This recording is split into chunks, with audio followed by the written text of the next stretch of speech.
আসসালামু আলাইকুম, আমি মোহাম্মদ জাকির হোসেন।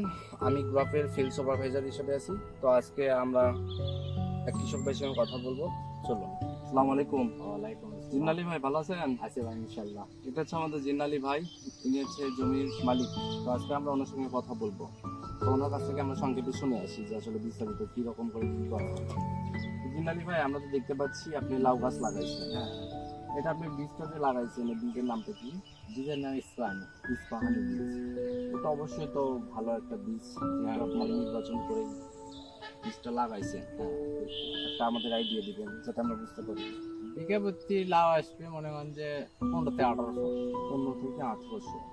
যেহেতু এখন লাউ গাছটা লাগাইছেন সবে মাত্র, ইনশাল্লাহ আপনার লাউ গাছ অনেক তেজি হয়েছে, আর কেবল বীজ ছাড়া কোনো হয়নি। না, এটা ফল আস্তে আস্তে কতদিন সময় লাগে? ধরেন এটা ফল আসতে এখন মনে করেন 15 দিন পর থেকে বিক্রি করা শুরু হবে। বুঝছি, মানে এখন জালেঙ্গা দিয়ে করা হচ্ছে তো 15 দিন পর থেকে বিক্রি করা হবে। মানে খুব দ্রুত আপনার ফলনটা চলে আসে, গাছটাও বাড়ে। আর ইনশাল্লাহ আপনি যখন ফলন হবে, ইনশাল্লাহ লাই চাহিদাও তো অনেক বেশি বাজারে। হ্যাঁ, বাজারে। আর আপনি কেমন ফলন আশাবাদী করতেছেন? কিরকম ফলন হবে আপনার জমিতে? লাউ কিরকম আসবে?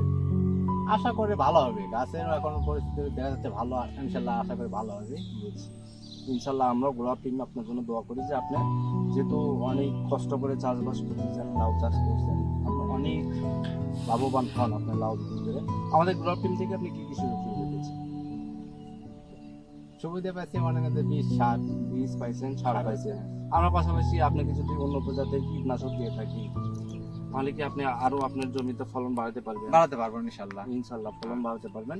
ইনশাল্লাহ আমরা গ্রোয়ার থেকে আপনাদের যেগুলো সুযোগ সুবিধাগুলো নিয়ে আসতেছি, আরো উন্নত জাতের বীজ, কীটনাশক আর অন্যান্য ধরনের আরো ভালো প্রশিক্ষণের মাধ্যমে যদি আপনাদের ফলনটা বাড়াইতে পারি, ইনশাল্লাহ আপনারা অনেক বেশি লাভবান হবেন। আর ইনশাআল্লাহ আপনাকে যদি সহযোগিতা পাই, ইনশাআল্লাহ আরো ফলন ভালো করতে পারবো। ইনশাল্লাহ আমরা আপনাদের পাশে আছি, আপনারাও আমাদের পাশে সবসময় থাকবেন। এই দোয়া প্রত্যাশায় আজকে এখানে শেষ করতে যাচ্ছি। আসসালামু আলাইকুম।